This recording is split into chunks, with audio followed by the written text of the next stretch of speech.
Suite de cette tier list, fameuse tier list des films de 2023. Alors comme d'habitude, je vais commencer par tier lister un truc dans nul à chier, comme ça il est expédié, je voulais en parler la dernière fois, mais je l'ai oublié, c'est Fast and Furious 10, le 10e épisode de cette saga démoniaque. Je le mets, bam, direct. Alors est-ce que ma tier list fonctionne ou fonctionne pas? Ça a bugué. Ah si c'est bon, baf. Lui, il est dans nul à chier. Bon, qu'est-ce que vous voulez que je vous dise? J'en ai fait une vidéo, j'en ai parlé, c'est Babouliné.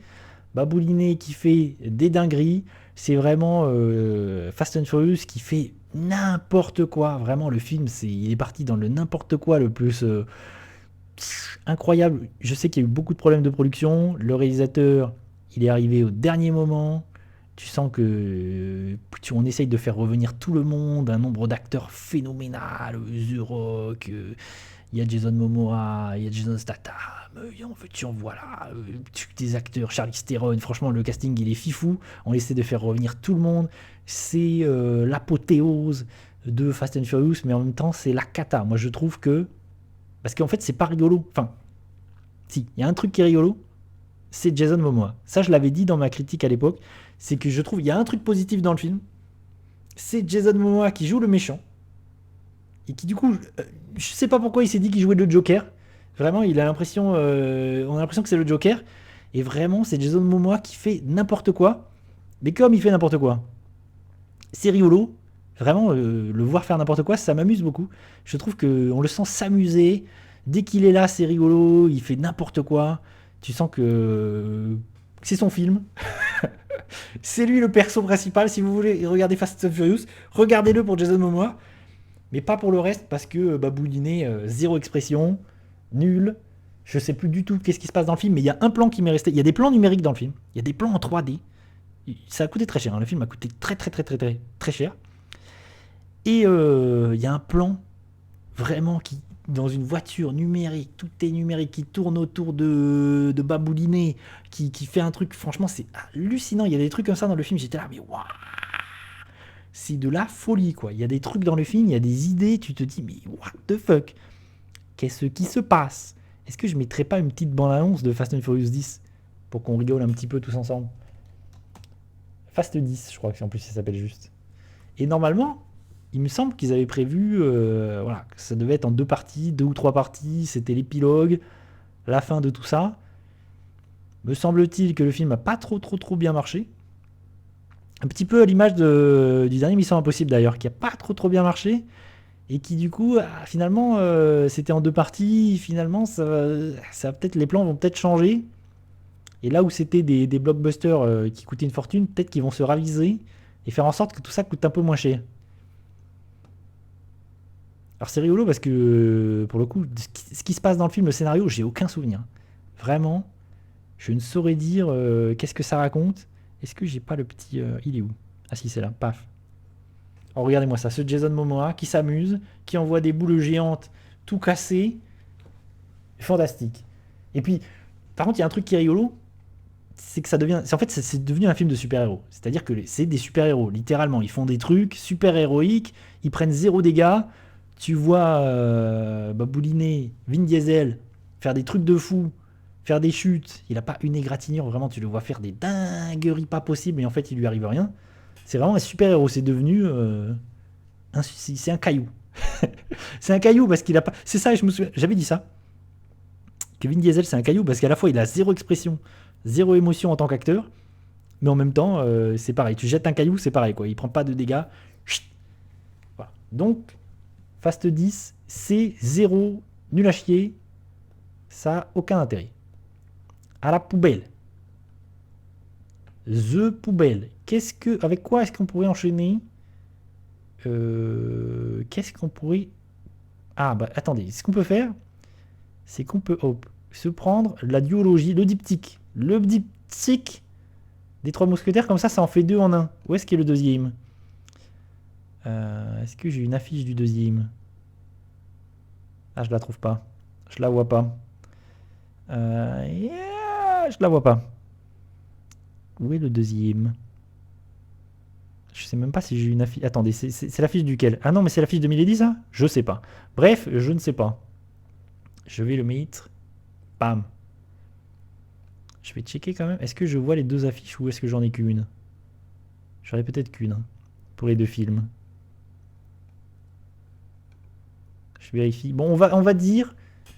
Là, c'est les deux. C'est le diptyque. Là, c'est le diptyque. Le diptyque qui est jugé parce qu'il est un peu difficile de les juger indépendamment l'un de l'autre parce que vraiment, ça fait un bloc. Même si, ça je l'avais dit, j'ai préféré, mine de rien, le second. Le deuxième épisode. Alors, je vais essayer de mettre une affiche si évidemment ça veut bien marcher. Si j'ai l'occasion de faire ça, hein, on va essayer. Alors je sais pas où est l'affiche, mais on va peut-être essayer. Le film est sorti à quelle époque? À quel moment? Évidemment, là, c'est pas là du tout. Je crois que c'était dans l'été. Film estival. Ah, il est là. Ouais, c'est l'affiche du premier. Donc là, c'est l'affiche du premier. Donc, blockbuster du cinéma français qui était, voilà, cette idée de faire Alexandre Dumas, Cinématique Universe. Encore une énième adaptation des Trois Mousquetaires. Et moi j'ai trouvé ça pas fou du tout, voire très nul, très moyen. Alors j'aurais pu le mettre dans nul à chier, mais c'est pas complètement nul à chier. Je vais rester serein. Je le mets dans bof. En fait, je pense que c'est la moyenne des deux. Parce que le premier, je le trouve vraiment pas bien. J'ai vraiment pas aimé le premier. Le 2, j'ai trouvé légèrement meilleur. Du coup, voilà, ça atterrit dans bof. Est-ce qu'on se mettrait pas une petite bande-annonce comme ça on voit à quel point il n'y a pas de couleur dans ce foutu film? Attendez, on va faire ça. Trois mousquetaires. Trois mousquetaires.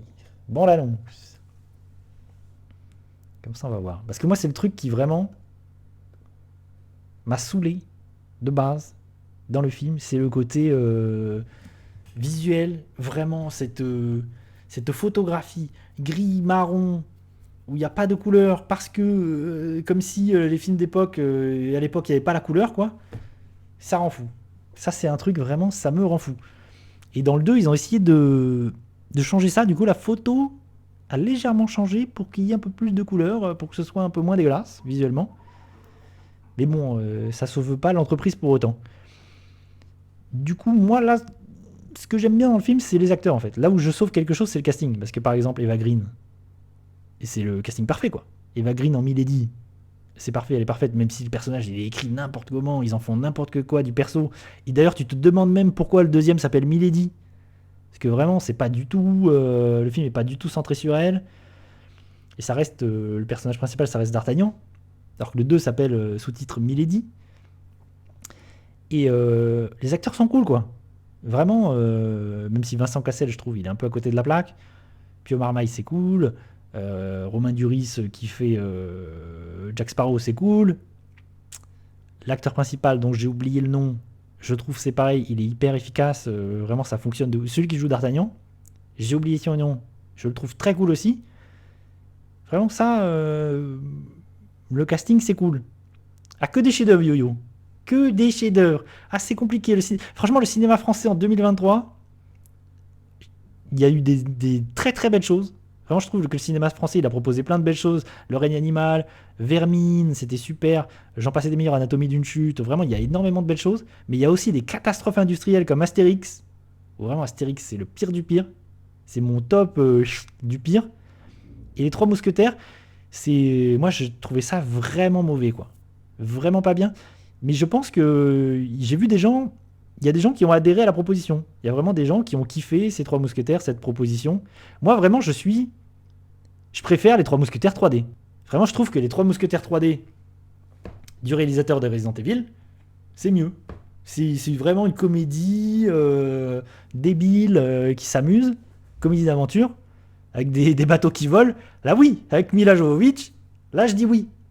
Alors que Vincent Cassel, qui se fait vieux et qui joue comme un pied, bon, pas dingue.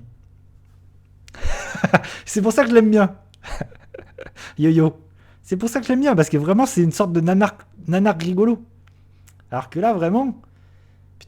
Il y a un truc aussi qui m'embête beaucoup dans ce... Déjà, c'est que c'est C'est un film qui a envie d'être un blockbuster hollywoodien, tu vois. C'est un film qui a envie d'être un Marvel, qui a envie d'être. En fait, c'est un film qui a envie d'être j'allais dire Dark Souls. Rien à voir. Il a envie d'être Dark Knight. C'est vraiment les Trois Mousquetaires Dark Knight. Dans ce côté serious, la colorimétrie hyper terne, la musique du premier, elle fait très Dark Knight. Ça m'a choqué à quel point c'est la musique de Dark Knight. Et le film, il a une idée de mise en scène pour les scènes d'action, quoi. Ah, Jovovich, c'est parfait. Qui fait des saltos, c'est oui. Putain, c'est chef-d'œuvre. Qu'est-ce que tu veux faire de mieux? Jovovich qui donne des coups de pied à des chiens zombies au ralenti, chef-d'œuvre. Resident Evil, chef-d'œuvre. Et qu'est-ce que j'allais dire? En fait, le problème aussi dans ces Trois Mousquetaires là, c'est qu'il y a une idée pour les scènes d'action qui est de les filmer en plan séquence et de suivre les acteurs comme ça en plan séquence et caméra portée. Mais le problème de ça, ok, c'est une idée, c'est cool. Le problème de ça, c'est que c'est illisible. Tu comprends rien. Quelles que soient les scènes d'action, tu comprends rien.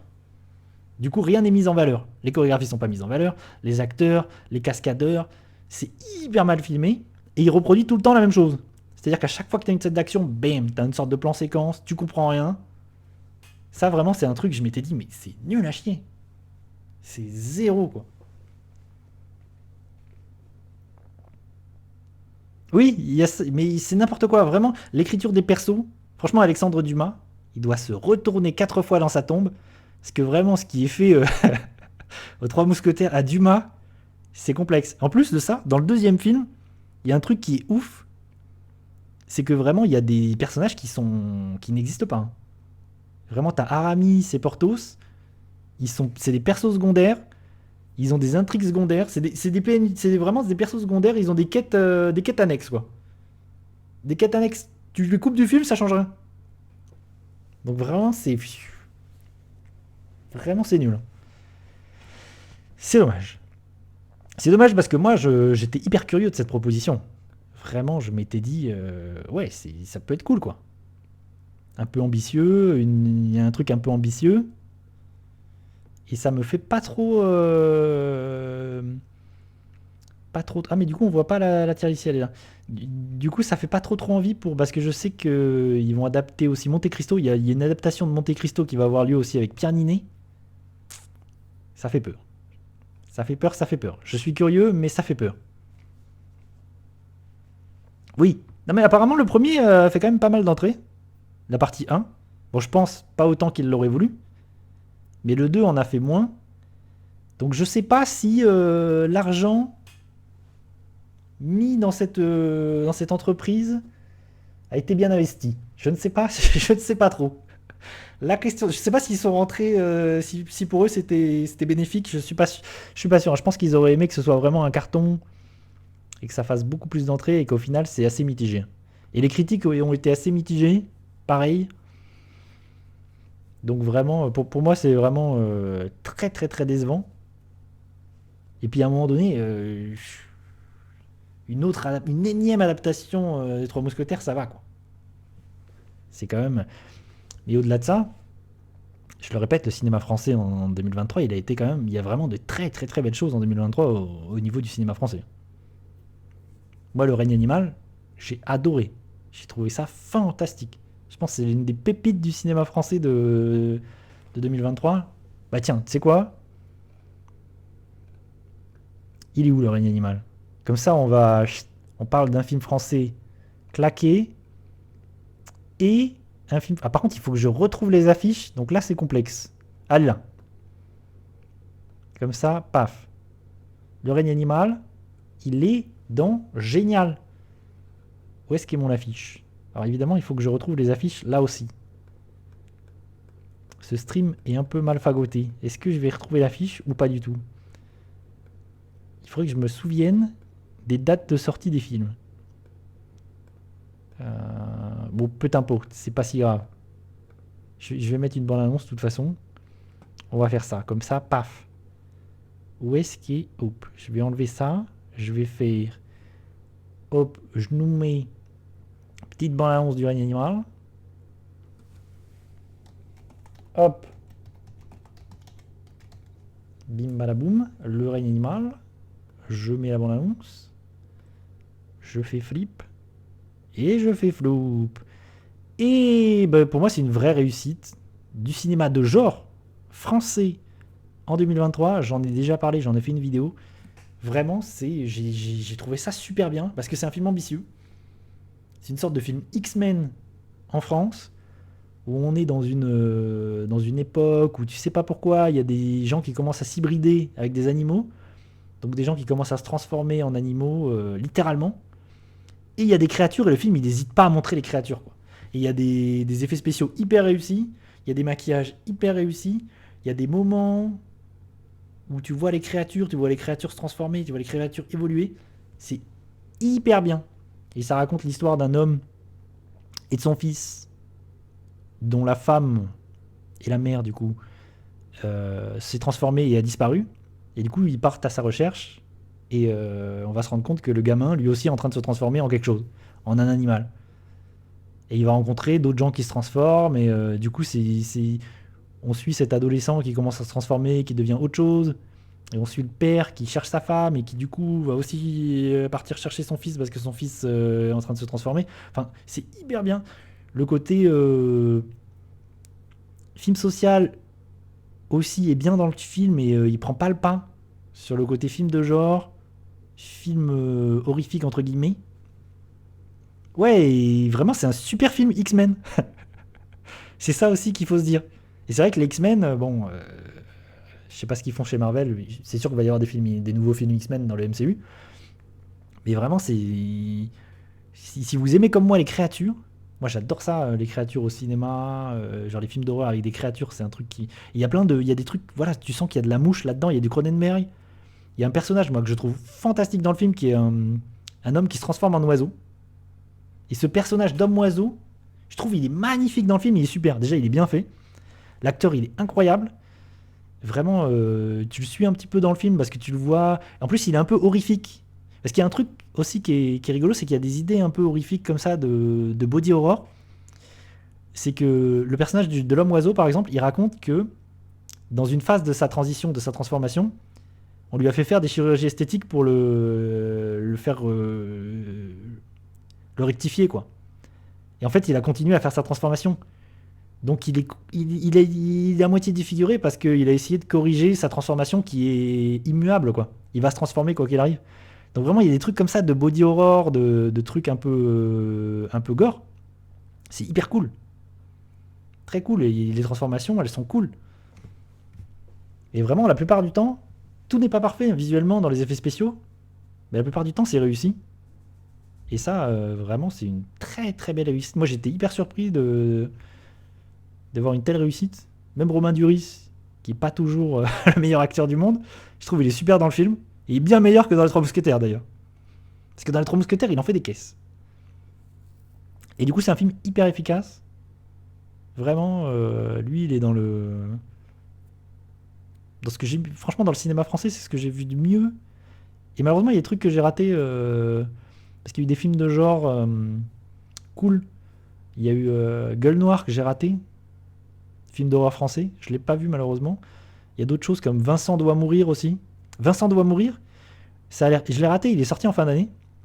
Et c'est l'histoire de quelqu'un qui d'un coup, en fait, d'un coup, tout le monde, sans raison, les gens ont une haine contre lui et tout le monde le poursuit.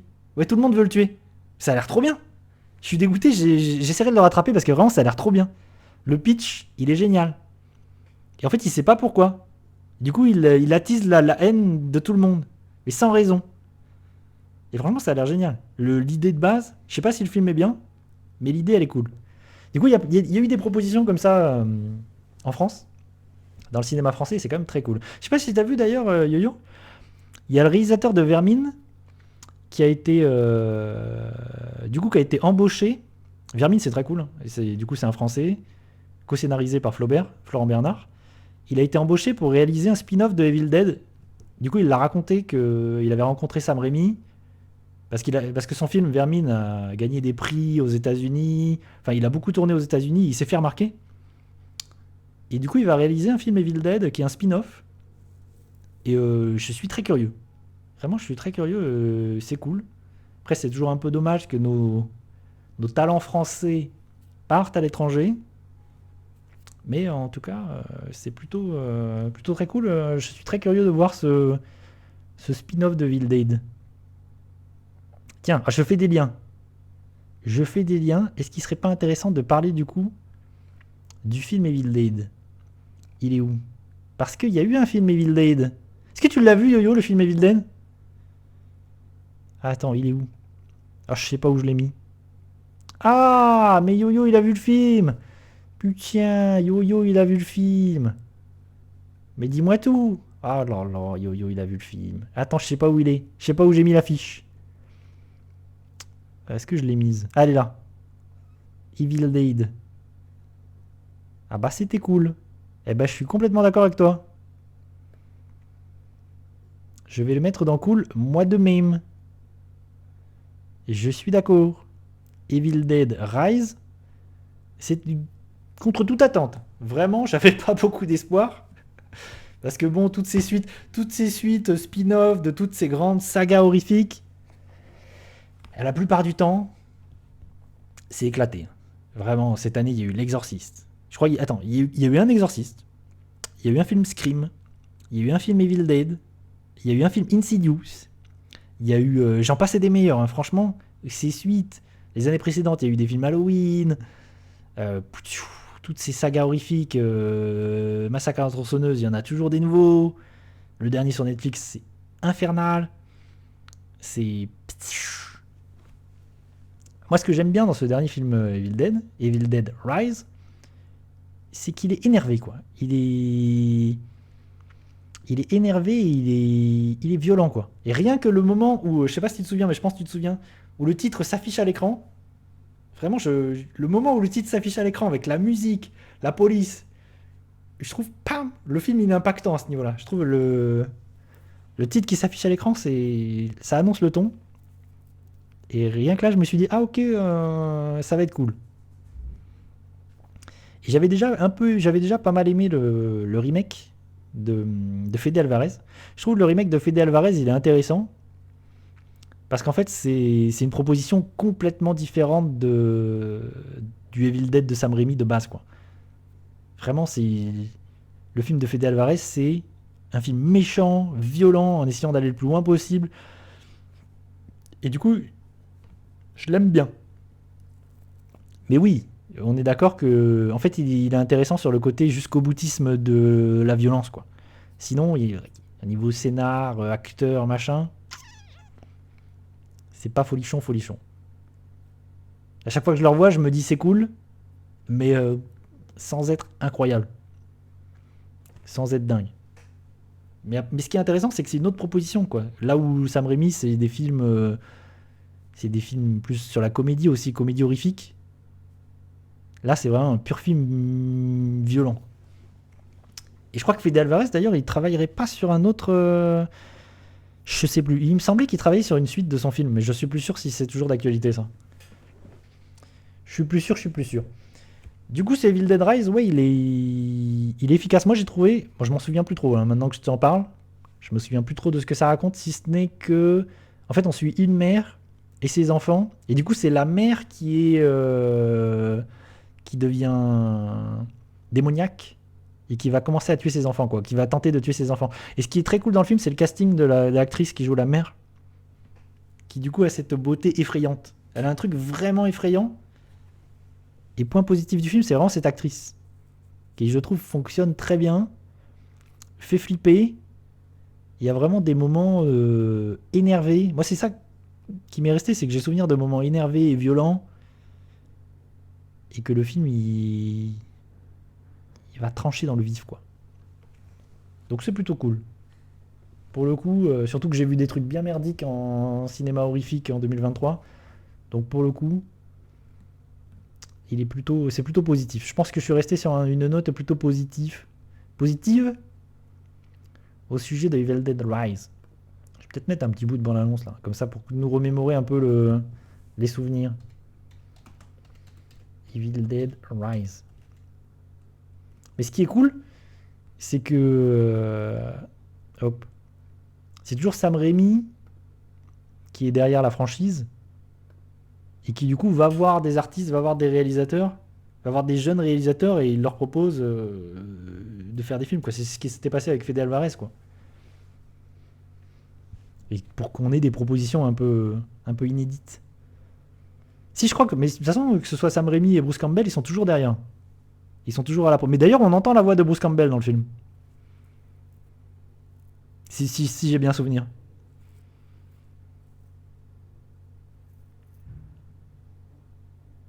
Et du coup, en fait, c'est plutôt cool ce que fait Sam Raimi parce qu'il va chercher des jeunes réalisateurs, des jeunes talents, et il leur dit vas-y, faites-moi un film dans cet univers-là, un spin-off ou une suite, un remake. Et il leur donne un budget conséquent, c'est une grosse franchise, et il les laisse faire des choses,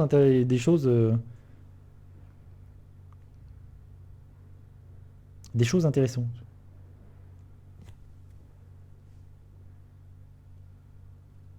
En tout cas, c'est mieux que le dernier film, L'Exorciste. Parce que vraiment, il y a eu des films comme ça. L'Exorciste, c'était dur, L'Exorciste. Mon Dieu, que c'était de la merde. Vu que je parle de L'Exorciste, expédions-le dans Nul à chier. Il est où l'Exorciste? Il faut que je le retrouve. Alors évidemment, comme mes affiches ont été mélangées, ça c'est le problème. Mes affiches ont été. Ah mais elle était là aussi, Trois Mousquetaires. Bah attendez. La deuxième affiche des Trois Mousquetaires, elle était là, paf. Du coup, je le mets avec son petit pote, son petit frère. Est-ce que tu l'as vu, Yo-Yo, l'exorciste? Bon, je te le conseille pas, hein. Je te le conseille pas, surtout pour les gens qui aiment bien l'exorciste. Je conseille pas forcément. Alors si on voit l'affiche, il faut me le dire parce que je la vois pas. Ah, il est là. C'est bon. Ouais, mais de toute façon, tout le monde a dit que c'était de la merde. Toutes les critiques ont été négatives. Franchement, j'ai pas vu une critique positive. Et pourtant, moi, je partais plutôt positif parce que c'est le mec dont j'ai oublié le nom, mais qui est derrière aussi la trilogie Halloween. Je sais pas si tu l'as regardé d'ailleurs, cette trilogie Halloween. Cette trilogie reboot, suite, remake de Halloween. Moi, je la trouve pas nulle. Je l'aime bien, mais parce que j'aime bien Halloween. Bon, j'ai un affect avec Halloween, plus qu'avec l'Exorciste. Parce que l'Exorciste, je l'aime pas plus que ça, moi, le premier film. Je trouve que c'est un classique. Ça reste que c'est un grand classique et un chef-d'œuvre. Mais je l'aime pas plus que ça, le premier film. J'ai pas plus d'affect que ça avec lui. Et quand je le revois, je me fais plutôt chier. Je dois dire. Mais par contre, Halloween, j'adore le film de Carpenter. Vraiment, c'est une saga que j'aime beaucoup. Ah non, c'est très triste. Franchement, c'est très très triste. L'actrice qui revient, en plus, ce qu'ils en font, c'est hyper triste. Vraiment, j'étais triste pour l'actrice. Vraiment, je me suis dit, oh, ils la font revenir pour faire ça. Elle est utilisée n'importe comment, juste pour faire des clins d'œil aux fans. Et en plus, c'est hyper mal intégré au film, son rôle, son personnage. C'est très très très mauvais, hein. Vraiment, c'est une catastrophe. Le film L'Exorciste, je trouve, c'est une catastrophe. Là où moi, la trilogie Halloween, je la trouvais un peu rigolote, un peu amusante. Et en plus, cette trilogie Halloween, il y avait Carpenter, il était là, il faisait la musique des films, il s'amusait à reprendre sa musique et à la remixer, à la repenser à chaque fois. Mais c'est des millions. Je me souviens, j'en avais parlé à l'époque, Yo-Yo. Faut revoir, peut-être retourner sur ma vidéo. Mais ils ont racheté la licence hyper cher. Ils ont investi beaucoup de sous. Et ils avaient prévu de faire une trilogie, hein. Comme pour Halloween. Avec le même réal. Et je pense que le film a été un bide. Le film a eu des très très mauvaises critiques. Et je crois que c'est d'ailleurs. Ils ont changé de réal. Je crois que d'ailleurs le réal c'est fini. Il fera pas la suite. Je sais pas s'il y aura une suite à cette nouvelle saga à l'Exorciste, mais il y a peu de chance. Il y a peu de chance. En tout cas, ce sera pas le même réal. Mais en tout cas, ça n'a aucun intérêt. Je ne conseille pas de voir, sauf si vous avez envie de souffrir et de pleurer. Mais pourtant, il y avait deux trois idées, hein. Il y avait deux trois idées. C'était pas non plus, tout n'était pas non plus forcément à jeter. Mais en définitive, le film est très mauvais. Et c'est encore un film d'exorciste. Franchement, des films d'exorciste nuls, il y en a tellement. En plus, ils sont tous sur le même canevas du premier film. Mais en plus, ce qui est d'autant plus triste, Yo-Yo, c'est que Friedkin était mort C'était pas mauvais, c'était très mauvais. Ouais, il était mort il y a très peu de temps avant. Et c'est d'autant plus triste, quoi. Ça fait d'autant plus de peine de se dire, vous osez faire ça, quoi. Enfin, au moins vous auriez pu lui rendre un bel hommage, mais non. Ça fait d'autant plus de peine, quoi. Il y a une belle brochette dans mon nul à chier. Dans ma catégorie nul à chier, il y a une belle brochette, c'est quand même quelque chose. C'est quand même pas mal.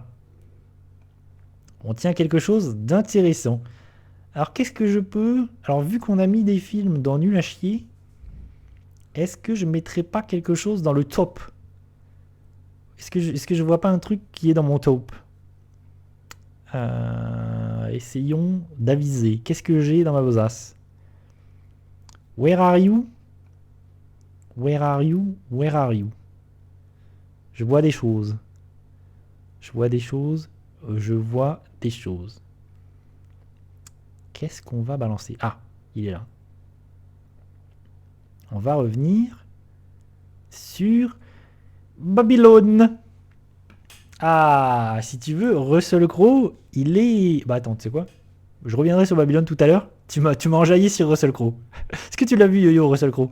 Bon, Babylone, c'est le top. Moi, j'ai adoré. J'en ai parlé avec Marc. Je me souviens, on avait fait une vidéo avec Marc. Moi, je trouve que c'est un chef-d'œuvre. On va revenir dessus tout à l'heure. Russell Crowe, en vrai, Russell Crowe prêtre, c'est plutôt rigolo. Franchement, c'est plutôt un nanar rigolo. Il n'est pas dans un nanar génial parce qu'il n'est pas à un niveau stratosphérique, mais c'est pas si nul à chier. Vraiment, je pense déjà si vous aimez Russell Crowe, ça va vous faire rire. Surtout en VO parce que c'est Russell Crowe qui fait des accents italiens. Et en plus, oui, c'est un Russell Crowe qui a bien mangé. Mais c'est un film rigolo en vrai. C'est Russell Crowe sur sa petite Vespa. Vraiment, ce personnage, il y a une... En fait, ce personnage, il est assez truculent, il est assez amusant. Ce personnage un peu bougon, voilà, sur sa Vespa, un petit peu... Vraiment, c'est Russell Crowe en plus, donc c'est assez rigolo de le voir là-dedans. C'est marrant parce que je l'ai vu dans plein d'interviews dire que ouais, les films d'horreur, j'aimais pas les films d'horreur, je ne veux pas faire de films d'horreur, et tu le retrouves là-dedans. Parce que c'est comme une série B, série Z, où en fait il va exorciser... Oui, oui, c'est ça en plus, Yo-Yo. C'est que c'est un vrai personnage. C'est qu'il incarne un personnage qui a vraiment existé. En fait, l'idée, c'est de faire comme avec Conjuring. C'est-à-dire de prendre des personnalités qui ont existé et d'en faire une saga, quoi. Sur ces personnages réels. Bon, après, ils ont vraiment brodé... Conjuring, ils ont brodé. Hein. Les personnages n'ont rien à voir avec ce qu'ils sont dans la vraie vie. C'est-à-dire des charlatans. Et là, c'est la même idée, en fait. Ils se sont dit, on va prendre ce personnage qui est un exorciste du Vatican et qui fait des exorcismes, et du coup, on va essayer de créer une saga autour de ça. Parce que ce personnage, en fait t'as envie de voir Russell Crowe, tu vois, Russell Crowe voyager et faire des exorcismes. Moi, j'ai envie de voir une suite où tu le vois, voilà, faire des expériences comme ça, exorciser des créatures, des monstres, des bidules. Et c'est plutôt amusant. C'est l'ambition du truc. Bon, je sais pas s'il y aura une saga avec ça, mais c'est l'ambition de la chose de faire un univers, un Conjuring verse, quoi. Un Russell Crowe du Vatican verse. Donc, ah, Van Helsing. Eh, tu sais quoi? Attends, l'exorciste du Vatican. L'exorciste du Vatican. Il est où l'exorciste du Vatican? Bande-annonce. Comme ça, on se met un petit bout de bande-annonce de l'exorciste du Vatican. On va se kiffer. Bon, après, j'en ai très peu de souvenirs. J'ai trouvé ça rigolo. Mais si le souvenir que j'en ai, c'est Russell Crowe qui cabotine. Et sur sa Vespa. Et c'est un peu amusant. Et qu'est-ce que j'allais dire? Mais oui, c'est ça. Tu me parles de Van Helsing. Moi, j'aime bien Van Helsing. Hein. Vraiment. De John Summers. Je sais que bon, le film est compliqué, mais c'est cette envie de voilà, c'est cette idée de cette générosité. Van Helsing, c'est un film, il est généreux quoi. Il te met des monstres, des créatures, des effets spéciaux, il en fait des caisses. Moi, je le trouve cool. Vraiment, Van Helsing, je l'aime beaucoup. Malheureusement, bon, les gens sont tombés un peu de leur chaise à l'époque, et le film n'a pas beaucoup marché. Le film, ça a été compliqué. Mais vraiment, Van Helsing, c'est un film fou, quoi. Faut le revoir aujourd'hui. Il y a des effets, des créatures, des envies de... Le film, il va dans des... En fait, c'est le film, il est vraiment généreux. Et il t'en balance plein, quoi. Il en met trop, mais du coup, c'est ça que j'aime bien dans Van Helsing. C'est vraiment, il en fait des cases. Il y a plein d'effets qui ont très mal vieilli. Ouais, c'est le meilleur film 2000 du Dark Universal. Je suis d'accord. En vrai, je suis d'accord avec ça.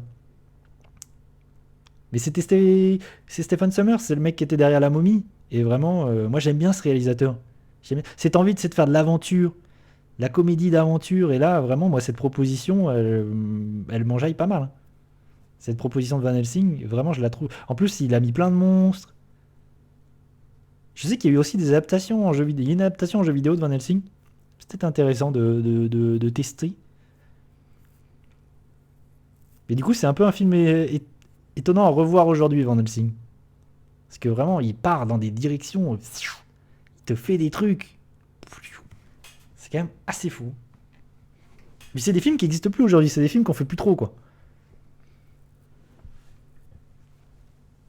Et c'est pareil, j'aime beaucoup son La Momie. Vraiment, je l'aime beaucoup, c'est pareil. C'est un film que je trouve très cool. Bon, du coup, c'est dommage que cet univers-là, ce dark univers d'Universal, là, tous ces monstres d'Universal, là, bah, c'est dommage que cet univers ait jamais réussi, ils aient jamais réussi à en faire quoi que ce soit là aujourd'hui. Ouais, dernièrement, des films fun de monstres, ouais, c'est compliqué. C'est complicado.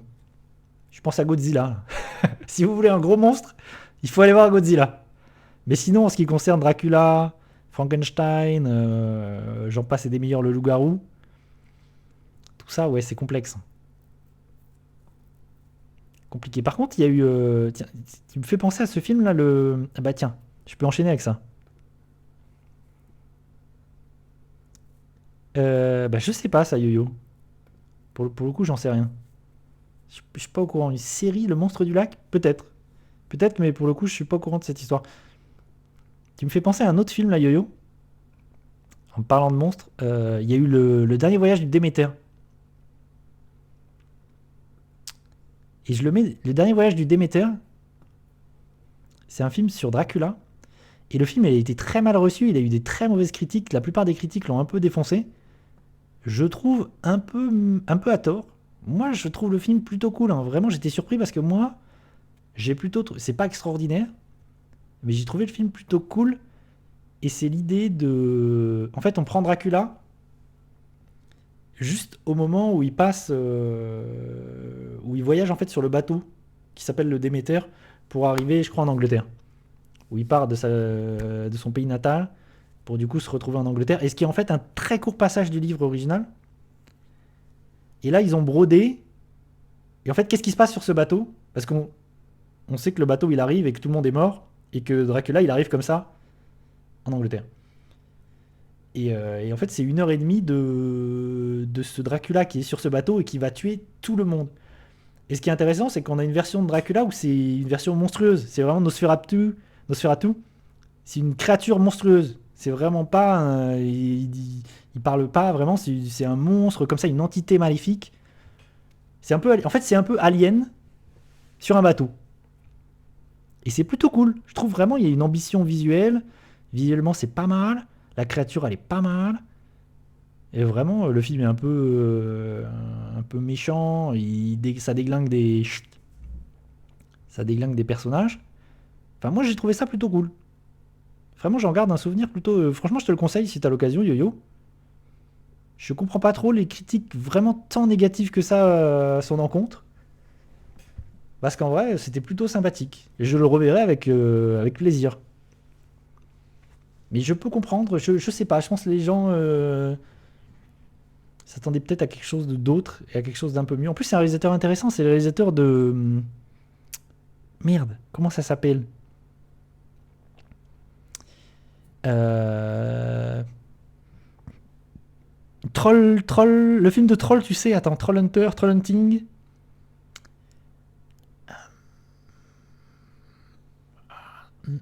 Ce film de found footage avec des trolls.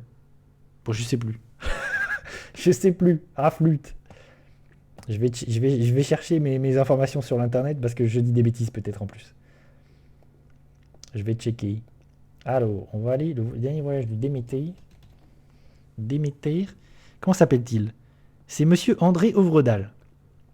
Et il a réalisé, entre autres, il est où? Je vais y arriver, hein. On va y arriver. Voilà, The Trollhunter, c'est ça. Il a réalisé The Trollhunter, qui est vraiment une chouette surprise. J'en ai un très bon souvenir de The Trollhunter. C'était vraiment très cool. En plus, j'aime pas trop les found footage, ça me saoule, j'en ai un peu marre. Et Trollhunter, c'était un peu ambitieux. Vraiment, il y avait des choses impressionnantes dans le film. Bon, ça fait longtemps que je l'ai pas vu, mais j'en garde un bon souvenir. Vraiment, je sais pas ce que t'en penses, Yo-Yo, mais Trollhunter, c'était plutôt cool. Je trouve que c'est un réalisateur intéressant. Et tu le vois sur le dernier voyage du Déméter, parce que vraiment, visuellement, il y a des belles choses. La photographie, elle est jolie. Il y a des envies de faire. Tu sens qu'il avait envie de faire Alien, hein. Vraiment, moi, c'est le truc qui m'a marqué, c'est que vraiment, c'est Alien sur un bateau. Ah bah, intéresse-toi à ça. Franchement, regarde Trollhunter. J'en garde un bon souvenir, c'était une bonne surprise. Moi, j'en attendais rien. Et j'étais agréablement surpris. Il faudrait que je le revoie. Mais j'étais agréablement. Et je crois qu'il y a un autre de ces films qui est très cool que j'ai pas vu. Ouais, c'est ça, The Gendo Identity. Ah, si, je l'ai peut-être vu en plus, je me souviens plus. Et j'ai entendu que du bien de The Gendo Identity. Donc c'est peut-être très bien ça aussi. Je sais plus si je l'ai vu. Ça se trouve, je l'ai vu et j'en ai aucun souvenir. Ouais, c'est ça, The Autopsy of Gendo. Ouais, moi aussi, j'ai vraiment entendu beaucoup de bien à son sujet. Donc paraît-il que c'est bien.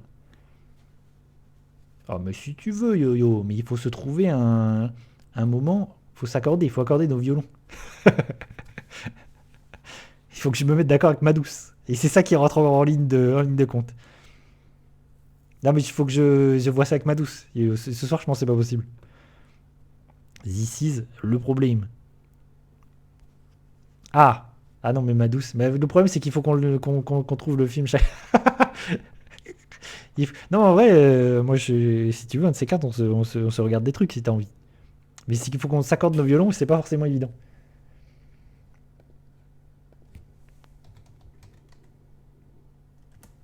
C'est ça la question. Et c'est qu'il faut qu'on possède chacun le film de notre côté. Après, ma douce aime pas forcément beaucoup les films qui font peur, mais j'essaye de l'amener dans vers le côté maléfique.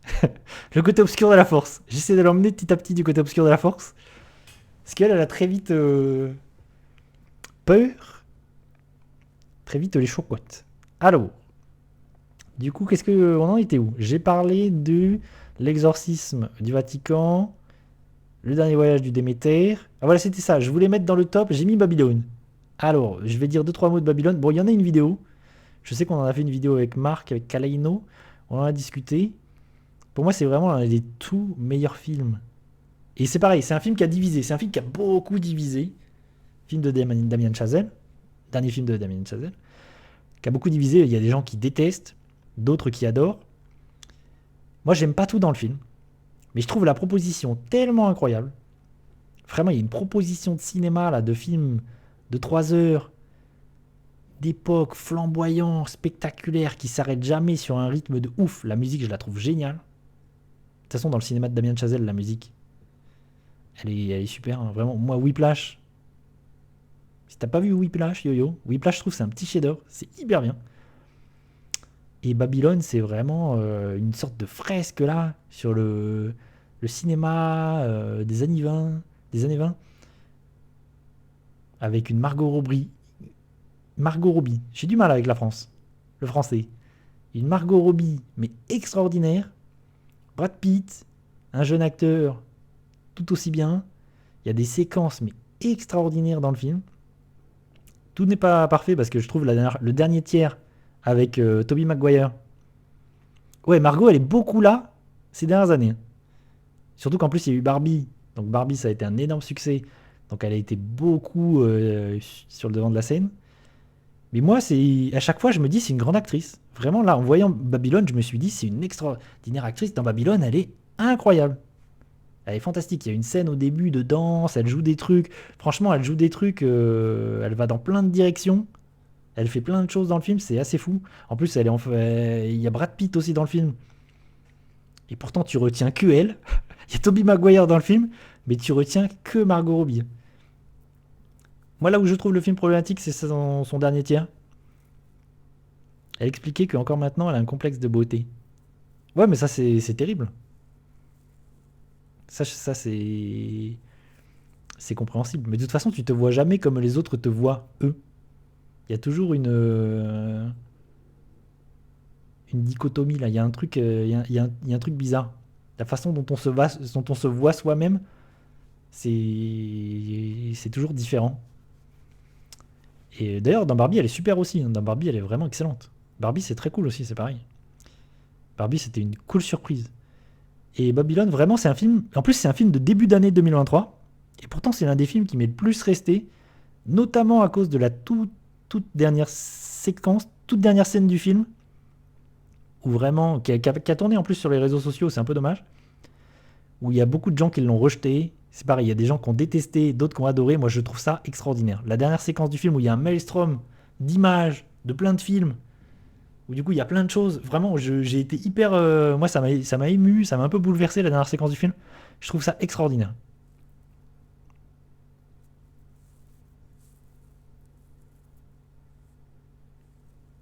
Oui, alors qu'elle est magnifique, tu vois. Alors que Margot Robbie, elle est fantastique. Et en plus, c'est une super actrice. Et tu vois, elle aurait pu être cantonnée, elle aurait pu être bloquée dans un truc où juste c'est une jolie fille, et du coup faire des rôles un peu inintéressants. Mais c'est comme Brad Pitt, elle a réussi à s'extraire de ça pour jouer plein de choses, pour jouer des choses intéressantes. Et ça, c'est cool. Et pour montrer qu'elle avait vraiment des capacités d'actrice, et pour montrer qu'elle pouvait faire des vraies choses. Et Brad Pitt, c'est la même chose, parce que Brad Pitt, il était. Voilà, c'est le beau gosse, et il a réussi à sortir de ça, de son image de beau gosse, pour jouer plein de choses. Et ces dernières années, il est dans plein de films où il est super, vraiment dans le Tarantino. Il est extraordinaire dans le dernier Tarantino. Brad Pitt, c'est un super acteur. Ouais, mais déjà, Harley Quinn, ça a montré que c'était une bonne actrice. Ça a montré qu'elle avait des capacités pour jouer des choses. Pour jouer des choses. Surtout que le premier Suicide Squad, c'est pas très bien. Surtout que c'est vraiment un film un peu claqué, premier Suicide Squad, et qu'elle arrive à sortir son épingle du jeu et à montrer que. Ok, c'était elle, Harley Quinn, et qu'elle avait ce grain de folie en fait. Et qu'elle n'était pas complètement lisse. Parce que par exemple, une autre actrice, comment s'appelle-t-elle? Euh, L'actrice de Wonder Woman, comment s'appelle-t-elle? La meuf de Wonder Woman. Par exemple, elle, je trouve elle est très mauvaise. Très mauvaise actrice. Oui, elle est jolie. Gal Gadot. Oui, mais c'est tout. Oui, elle est jolie, mais c'est tout. Elle est hyper mauvaise, quel que soit le film. Déjà dans Wonder Woman, je la trouve, elle joue comme une patate. Oui, elle est charismatique. Oui, elle est stylée. Mais franchement, elle, je pense, elle peut pas jouer grand-chose. C'est compliqué. Alors que Margot Robbie, oui, c'est une bonne actrice. Ah bonjour Istil, rebonjour. C'est pas grave mon cœur. C'est pas grave. T'inquiète pas, je suis en tête à tête avec Yo-Yo. Il m'a dit, viens, on regarde un film. Attention. Attention. Et du coup, ouais, Babylone, pour moi, c'est une vraie réussite, même si je trouve pas tout bien. Non, mais t'inquiète pas, mon cœur. Je privilégie toujours l'amour.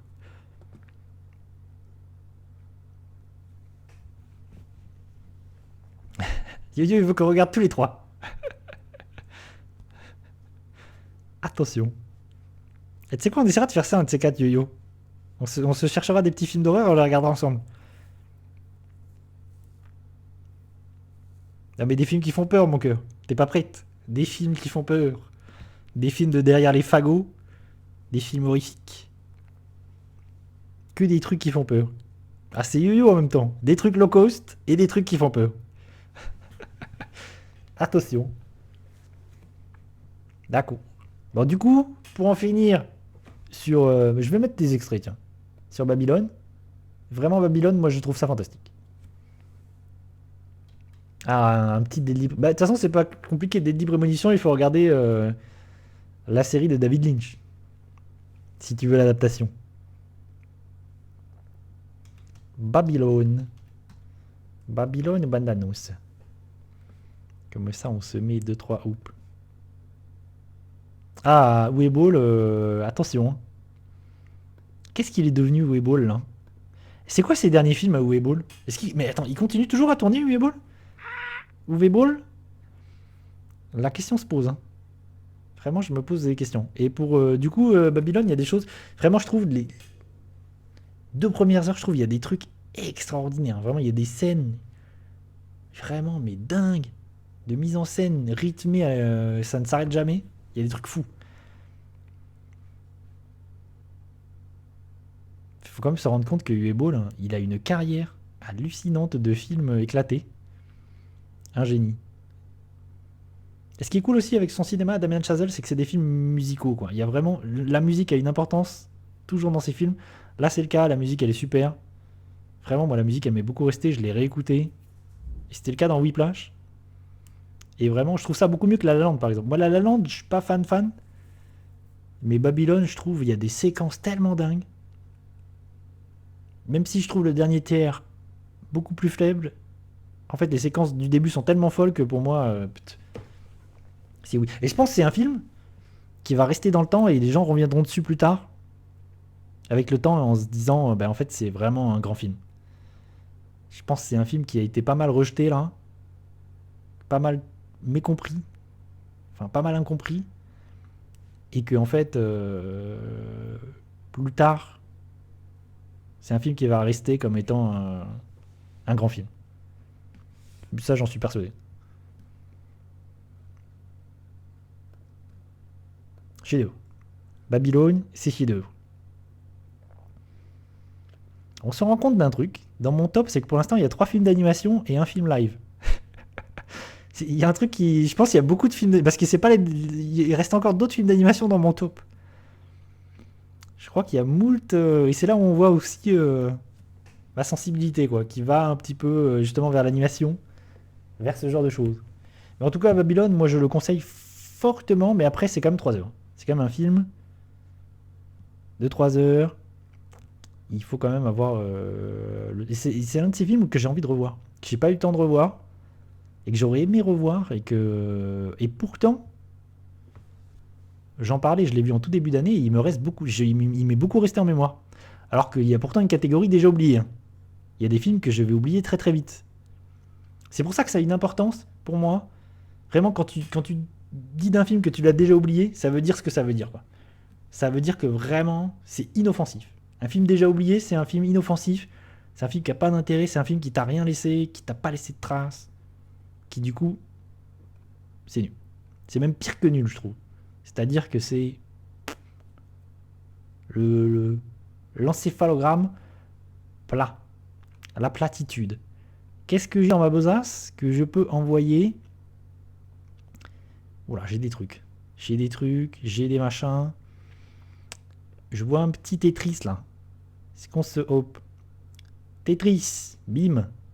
J'en ai 0 souvenir. Je vous le dis, j'ai pas beaucoup de souvenirs de Tetris.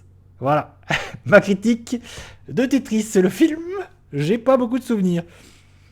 Si ce n'est que s'il y a un film adapté d'un jeu en 2023, bon, c'est Super Mario. C'est rigolo parce qu'il y a quand même eu Super Mario. Il y a eu Tetris. Et il y a eu Gran Turismo quand même. Ah tiens, on pourra parler de Gran Turismo. Ouais, Tetris, c'est pas bien. C'est pour ça que je l'ai mis dans bof. Vraiment, c'est pas top, hein. Ça n'a pas beaucoup d'intérêt. Le fait est que c'est un film sur l'adaptation, enfin sur la création. C'est pas l'adaptation du jeu, ça n'a pas de sens. C'est un film sur la création. Alexis Pajitnov. Voilà les gens qui ont créé Tetris et comment Tetris a été créé. Comment Tetris est arrivé sur une console Nintendo. Voilà, c'est ça le projet. Le fait est que je me souviens de ce que j'avais dit à l'époque, c'est qu'il y a des vidéos YouTube plus intéressantes à ce sujet-là. Il y a des documentaires sur YouTube beaucoup plus intéressants, beaucoup mieux renseignés et beaucoup plus vrais. Ouais, il y a des choses beaucoup plus intéressantes que vous pouvez aller voir sur YouTube à ce sujet-là. Le film, il est pas dingue. il est pas très intéressant. Voilà. Je l'ai mis dans bof et encore, je pense que je suis gentil. Je pense que je suis sympathique. Et le film, en plus, il essaye de faire plein de petits effets. Je sais qu'il y a des moments, il y a plein il y a du pixel art animé et tout. Enfin, le film, il essaie d'être dans une idée de... Voilà, c'est du jeu vidéo, donc je vais balancer des pixel art, des machins, des trucs. Bon, c'est amusant. Mais en fait, le film, il a envie d'être Social Network. Il a envie d'être The Social Network. Mais il est très très loin de l'être. C'est vraiment, voilà. Tu donnais cette histoire à David Fincher, t'avais un chef-d'œuvre. T'avais un truc stylé. Là, t'as pas David Fincher, donc c'est un peu éclaté. C'est pas très bien. En plus, c'est un film de plateforme. Je crois que c'est un film Apple TV. Quelque chose comme ça. Bon, c'est pas un film très intéressant. Si vous n'y connaissez rien aux jeux vidéo, ça va vous donner 2-3 informations un peu biaisées, voire pas très justes. Parce que le truc, c'est aussi ça le problème, c'est qu'il a envie d'être un film d'action, un film d'espionnage. Donc il en fait des cases sur le côté espionnage, machin. Des choses qui ne sont pas... Voilà, qui n'ont pas eu lieu dans la vraie vie. Pour rendre ça un petit peu dramatique. Pour rendre ça un petit peu rocambolesque. Et au final, c'était beaucoup moins un film voilà. C'était beaucoup moins fou que ça. Bref, Tetris, c'est très oubliable. Pas fifou. Comme j'étais sur Tetris, il serait peut-être intéressant de balancer Gran Turismo. Par contre, il faut que je le retrouve. Ah, Gran Turismo. Ah, Gran Turismo. Un petit Gran Turismo de derrière les fagots. Je crois que je vais le mettre pareil. Hein. Gran Turismo, il est là aussi. Hein. J'ai souvenir que j'avais été plutôt sympathique à l'époque. Parce que j'avais pas trouvé ça nul. Je m'étais dit, oh, c'est cool. Gran Turismo. Je pense que j'avais été bien luné ce jour-là et je m'étais dit, waouh, c'est pas si pourri. Mais il n'empêche que c'est quand même pas fou. Gran Turismo. Et Gran Turismo, c'était intéressant parce que c'est Neil Blomkamp. Moi, j'adore Neil Blomkamp. District 9, Elysium, Chappie, Alien qui ne se fera jamais. Et tu sais pas pourquoi le mec il arrive là-dessus, sur ce projet Gran Turismo. Enfin, si ça a du sens parce que tu sens que c'est vraiment un joueur. Tu sens que c'est un gamer.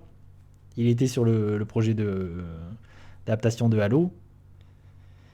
Et tu sens que ouais, le jeu vidéo, ça fait partie de lui. Le jeu vidéo et le cinéma, ça fait partie de lui. Donc ça a du sens. Le problème étant que pour le coup, c'est vraiment une publicité de 1h30 pour PlayStation, Gran Turismo. En plus de ça, c'est une publicité pour Gran Turismo et aussi pour Nissan, quoi. Et on est sur quelque chose qui n'est pas une adaptation du jeu, mais c'est une adaptation d'une histoire. Ça, c'était plutôt intéressant, ce côté-là. C'est que... Oui, c'est ça, c'est que c'est pas le jeu. C'est pour ça que c'est intéressant, c'est que ça adapte une histoire autour du jeu, où en fait, c'est une académie qui a été créée, où en fait, des gens qui jouaient sur simulateur à Gran Turismo, il y a des gens qui sont devenus des pilotes, et il y a réellement quelqu'un qui est devenu un vrai pilote par la suite. Et du coup, en fait, c'est plus un film biopic sur cette personne qui, grâce à Gran Turismo, est devenu pilote. Et moi, ce que j'ai retenu du film, parce que le film le matraque, et c'est vraiment une publicité pour Gran Turismo de A jusqu'à Z, ce que tu retiens en sortant du film, c'est que Gran Turismo, c'est le simulateur le plus performant de course de voiture du monde de tous les temps. Et que grâce à Gran Turismo, tu deviens pilote. C'est ça que le film te dit, te matraque. C'est-à-dire que mon jeu, il est bien. Mon jeu, c'est un simulateur, c'est le meilleur simulateur du monde. Tu vas devenir pilote. Vas-y. Donc oui. Bref, c'est vraiment une foutue publicité géante. Pour le coup, c'est 1000 fois plus. Enfin, là où Mario, c'est une publicité aussi d'1h30, mais c'est bien. Ça, je dis pas le contraire, ça reste une publicité. Mais le film, il est très très cool. Gran Turismo, c'est une publicité qui va pas plus loin que ça, quoi. Et c'est dommage parce que Neil Blomkamp, il a vraiment... Moi, c'est un super réal, quoi. Et en niveau de mise en scène et tout, il n'y a pas grand-chose dans le film. Il n'y a rien qui fait rêver. Si, il y a Orlando Bloom, qui m'a pas mal amusé parce qu'il cabotine, il en fait des caisses. Et c'est pas un très bon acteur, Orlando Bloom. Du coup, ça faisait longtemps que j'avais pas vu Orlando Bloom, cela dit. Du coup, j'étais un peu content de le voir là. Mais voilà, Gran Turismo, c'est vraiment bif bof, quoi. Vraiment, pas fifou. Pas folichon, Gran Turismo. Mais je crois que il y a d'autres projets PlayStation. Parce qu'il y a eu Uncharted. Du coup, il y a Gran Turismo. Il y a peut-être que j'oublie. Il y a eu un film Ratchet and Clank aussi. Je crois que PlayStation, ils ont d'autres films dans les cartons. Death Stranding, ce genre de choses. Ouais, Orlando. Mais en fait, Orlando Bloom, c'est Legolas et c'est Pirates des Caraïbes, quoi. Il a 2 rôles comme ça dans 2 grandes sagas. Et en dehors de ça, c'est compliqué.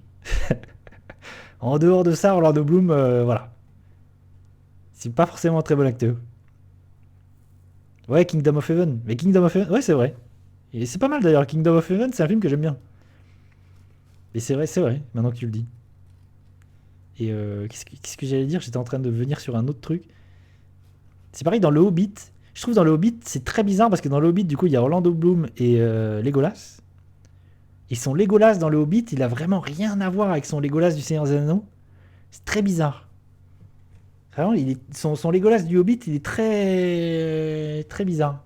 Et il est hyper antipathique, hyper chiant. Là. Hyper.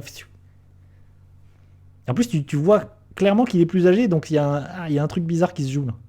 Quand t'es très fan du Seigneur des Anneaux, il y a un truc trop bizarre dans le film. Où tu vois qu'il est plus vieux, que c'est un personnage trop relou.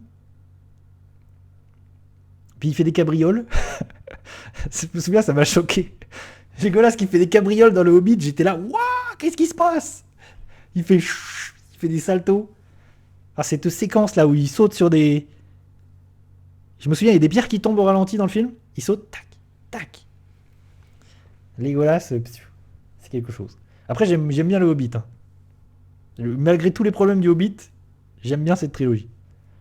Mais ça, c'est mon côté. J'aime bien les films malades. En fait, j'aime bien. Mais ça, j'en parle souvent. Mais je préfère un film qui propose plein de choses et qui est généreux, quitte à être un peu malade, un film malade, un peu boursouflé et qui fait plein de trucs pétés, plutôt qu'un film qui va rien me proposer, quoi, qui va faire bien, mais qui va pas me proposer grand chose. Au moins, le film malade, généreux, il m'aura proposé des trucs. The Flash, bordel, il m'a proposé. The Flash, il m'a donné de l'amour. Alors que Gran Turismo, pas trop. Ah, The Flash, c'est quelque chose. On reviendra sur The Flash, mais c'était quelque chose. Une aventure humaine. Ça, c'est quelque chose de fou. Alors, faut que je trouve quelque chose. Qu'est-ce que j'ai dans ma besace? Qu'est-ce qu'on peut se...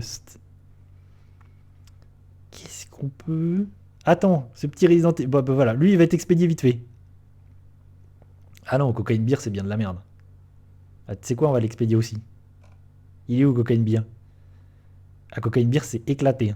Il y a des gens qui ont kiffé, il y a des gens qui ont aimé, mais je ne comprends pas. Cocaine Beer, j'ai trouvé ça nul à chier. Bon, j'ai mis le film Resident Evil, qui est le film d'animation, là. Bon, que personne n'a vu. Qui est un film... Voilà, il y a une saga de films d'animation Resident Evil, fait par Capcom. Ça n'a aucun intérêt. Vraiment. Je les ai pas tous vus. Mais j'ai vu celui-là par pure... je sais pas, curiosité. Je me suis dit, ça ressemble à une cinématique de jeu vidéo. En fait, le problème, c'est que ça ressemble à une cinématique de jeu vidéo pendant 1h30. Mais on te prend la... En fait, t'as l'impression que quand t'as volé la manette, on t'a pris la manette pendant 1h30. Du coup, t'as envie de tout casser. Moi, je me dis, mais à un moment donné, redonnez-la moi la manette. Capcom, donne-moi la manette, par pitié. Bon, donc du coup, c'est une souffrance pendant 1h30. C'est pas bien. Ça n'a aucun intérêt. Alors que Mila Jovovich... Elle est où, Mila Jovovich qui tape des chiens zombies? Elle est où? Rendez-moi Mila Jovovich. S'il vous plaît. Cocaine Beer, c'est nul. Voilà. J'ai pas beaucoup mieux. J'ai pas... Pourtant, non mais c'est ça. Je me souviens, j'avais dit ça à l'époque. C'est que c'est dommage, parce que c'est un potentiel de comédie horrifique, de film fou. Vraiment, de film... Il y avait un truc à faire avec ça. Et malheureusement, c'est juste un film pas fou, quoi. C'est juste... Ah, voir, on se fait chier et on perd notre temps pendant 1h30. C'est trop dommage, parce qu'en fait, il fallait que ce film soit fou. En fait, c'est justement là où il faut que tu me balances de la folie. Ton idée de départ, elle est tellement débile. C'est tellement absurde, c'est tellement con, qu'il faut que tu me fasses un truc vraiment... Une vraie comédie complètement dingue, quoi. Où tu mets tout à fond. Et là, finalement, t'as un film bof. En vrai, j'ai aucun souvenir de ce qui se passe dans le film. Hein. Je dois l'avouer. Je peux le mettre dans le déjà oublié aussi. Parce que je dois avouer que j'en ai quasi aucun souvenir, si ce n'est que j'ai été très déçu. et qu'au final, on voit pas tant le grizzly que ça, l'ours, qui est un grizzly. Du coup, j'ai aucun souvenir des personnages humains. Je sais que c'est juste un. En fait, l'histoire, c'est juste. En plus, c'est adapté d'un fait divers qui a réellement eu lieu. Où en fait, il y a de la cocaïne qui s'est perdue un jour, qui a été perdue dans la forêt. Et un ours, du coup, il y a un ours qui du coup tombe sur la cocaïne et qui se retrouve à en manger. Il est drogué et dans le film, du coup, il est drogué et il commence à tuer tout le monde. Enfin, il fait des dingueries. Et voilà quoi, c'est juste ça le pitch de base. Et c'est rigolo parce que Cocaine Beer, du coup, a eu quand même un certain succès. Et surtout qu'en fait, c'est hyper vendeur quoi. Le titre, Cocaine Beer, comme ça là, ça, ça vend du rêve. C'est hyper. Ça marche. En fait, le titre est plus fort que le film. Et il y a eu plein de dérivés. Il y a eu énormément de films, Cougar, cocaïne, enfin, il y a eu plein de dérivés nuls, de films d'horreur nuls. C'est devenu un vrai sous-genre. Où vraiment une créature plus de la drogue. Je sais plus, il y a cocaïne, cougar, enfin des trucs comme ça, il y en a plein. Il y en a une bonne dizaine, c'est incroyable. Et c'est tous des navets, hein. C'est tous des nanars en puissance. Ça, c'est assez fou. Il y a des gens qui ont essayé de surfer sur cette vague-là. Assez incroyable, quoi. Bah bon, le cinéma horrifique, quoi. Ce genre de choses, quoi. D'ailleurs, il y a un film qui s'appelle Bad CGI quelque chose, là. Bad CGI Alligator. Paraît-il que c'est bien de la merde. Il y a des films, on en est là, hein. C'est-à-dire que la créature, c'est un mauvais effet spéciaux. Et le projet, c'est que ce soit un mauvais effet spéciaux moche. Bon, bref, ça n'a aucun sens. Peut-être que je trouve une bande-annonce de ça, la Bad CGI quelque chose, hein. Ah oui, ils en ont plus rien à foutre. C'est incroyable. Attends, il y a peut-être une bande-annonce de ça. Bad CGI quelque chose, là. Bad CGI. Gator, je sais plus. Je crois que c'est un crocodile Bad CGI. Ah, je vais jamais trouver la bande-annonce. Ah si, c'est ça. Bad CGI Gator. C'est l'heure. C'est dur. Ça a l'air quand même magnifique. Du coup, il y a un sous-genre maintenant qui est une créature avec des effets spéciaux éclatés. Extraordinaire. C'est quand même du génie. À ce moment-là, bravo. Les gens qui sont au marketing, c'est quand même des génies. Bon, évidemment, on voit pas la créature dans le. Donc du coup, comment balancer des effets spéciaux moches de façon legit, quoi, en disant c'est normal. En fait, je les trouve un peu claqués ces films qui se veulent être des nanars, parce que le problème de ces films-là, en fait, un nanar, c'est un film qui pense être bien mais qui ne l'est pas. Et ces films comme Sharknado, Bad CGI Gator, là, c'est des films qui veulent être des nanars, mais c'est pas des nanars en fait. Et ça, pour moi, ça fonctionne pas du tout. Du coup, ça peut pas marcher. Un nanar, c'est toujours sans le faire exprès, quoi. C'est pas intentionnel.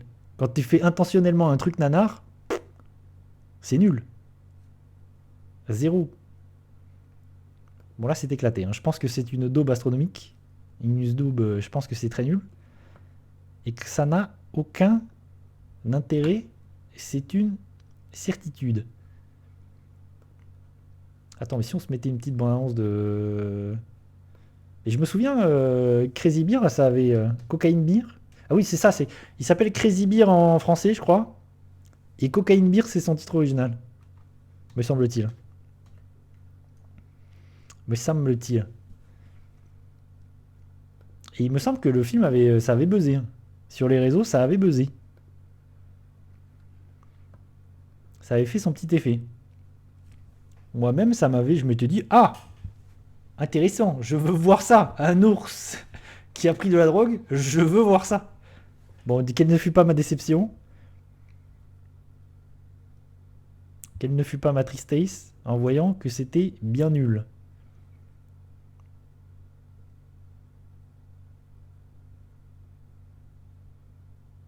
En fait, tu donnais ça, cette idée à un réalisateur compétent, à un réalisateur qui s'amuse et qui a envie d'amuser un peu le spectateur. Et ça avait un potentiel. Je pense que ça... Oh putain, c'est vrai qu'il y a machin dans le film là. Comment s'appelle-t-il? Comment s'appelle cet acteur? Je crois que c'est l'un de ses derniers rôles. Bah, j'ai oublié, malheureusement. Mais il est mort il y a pas longtemps et c'était l'un de ses tout derniers rôles. Donc c'est pareil. C'est un peu triste. Quand ton dernier rôle c'est dans Crazy Beer. À Ray Liotta, je crois. Si je dis pas de bêtises. Si je dis des bêtises, il faudra me fouetter. Si vous voulez un film avec un ours méchant qui défonce, il faut regarder The Revenant. Je repense à ça là. Parce que en fait, ça m'a fait repenser à la scène de The Revenant où DiCaprio se fait choper. Et cette scène, elle est extrêmement impressionnante, je trouve. Vraiment, elle m'avait marqué à l'époque. Et The Revenant, c'est un super film, je trouve. Moi, c'est un film que j'aime beaucoup. Et cette scène où DiCaprio se fait choper par un ours, où vraiment, elle est d'une violence, c'est assez fou. Et c'est hyper impressionnant visuellement aussi, au niveau des effets spéciaux. Ouais, mais il y en a beaucoup. Yo-yo, c'est quand même fou. Il y en a beaucoup. Je sais qu'il y en a un avec un cougar. Après, ça peut être. Ce Crazy Beer, il peut être un peu rigolo avec des copains. Ça peut être un peu rigolo. Peut-être. Quoique, je suis même plus sûr. Parce que vrai, c'est vrai que je me suis pas beaucoup amusé, mais peut-être. Avec un peu d'alcool, peut-être. Ah, il y a un raccoon. Oh là là. C'est quand même fou. Moi, j'en ai vu un avec un cougar. Et après, je sais plus, il y a d'autres trucs, mais je sais qu'il y a d'autres trucs. Ah, d'ailleurs, un film avec une créature, un... Attends, c'était ça. Ça, c'était pas mal. Je crois qu'il est sorti en 2022. Ah, Zombieverse, je connais, mais je l'ai jamais vu. Attends. Parce qu'il y a The Beast. Attends, faut que je le trouve, faut que je trouve le bon film. Ah oui, c'est ça.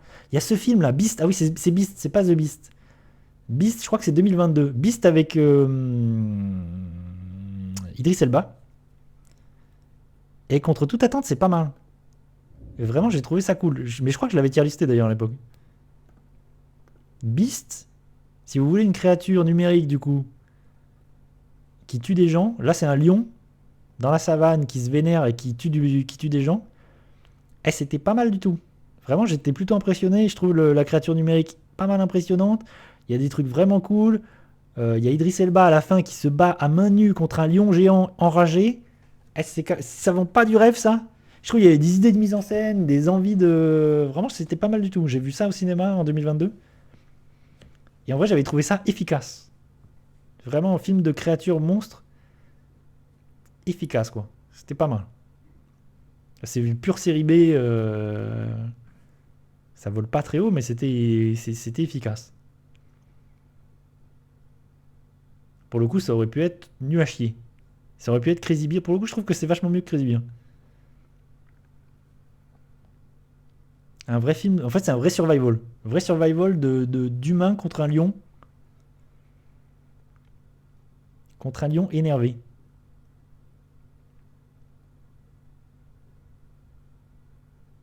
Ça, je conseille. Je conseille, si vous voulez. Et je conseillerais aussi toujours ce film d'Alexandre Aja. Crawl. Avec lui des crocodiles. Crawl. Je trouve vraiment c'est très très bien aussi. Crawl de Alexandre Aja. Des crocodiles. Pour le coup, film efficace. Voilà, en ce qui concerne, mais je pense qu'on peut s'arrêter ici en ce qui concerne cette tier listo. Où j'en suis de ma tier listo? Tier listo de 2023. J'ai tier listé en veux-tu en voilà à Tire-Lario. Il en reste 250. J'y suis jusqu'en septembre. Merci d'avoir regardé cette partie de la tier list. Abonnez-vous sur YouTube. Mettez des petits commentaires. Qu'est-ce que vous en avez pensé, vous aussi, des films? En veux-tu, en voilà. Je vous remercie. À bientôt.